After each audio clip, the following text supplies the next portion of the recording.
2026 সালের মার্চ মাসের তথ্য অনুযায়ী ভারতীয় উদীয়মান ক্রিকেটার বৈভব সূর্যবংশীর বয়স 15 বছর 11-12। 27 মার্চ 2024-এ তিনি 15 বছরে পদার্পণ করেছেন এবং ঘরোয়া ক্রিকেটে বিহার ও আইপিএলে রাজস্থান রয়্যালসের হয়ে খেলে দ্রুততম 50 ও সেঞ্চুরির রেকর্ড গড়েছেন 5-12। তিনি 27 মার্চ 2011 সালে জন্মগ্রহণ করেন।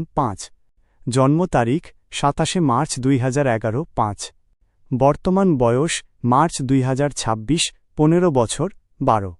বিশেষত্ব অতি অল্প বয়সে পেশাদার ক্রিকেট এবং আইপিএলে দ্রুততম 50 15 বলে করার রেকর্ড 1-2। যদিও 2023 সালে তিনি একটি সাক্ষাৎকারে বলেছিলেন যে তার 14তম জন্মদিন ছিল 27 সেপ্টেম্বর 2023, যা তার সরকারি জন্ম তারিখ 27 মার্চ 2011 এর সাথে কিছুটা বিভ্রান্তি তৈরি করেছিল। 3-14। তবে বর্তমানের বেশিরভাগ সূত্র মতে তিনি 2026 সালের মার্চে 15 বছর পূর্ণ করেছেন। 12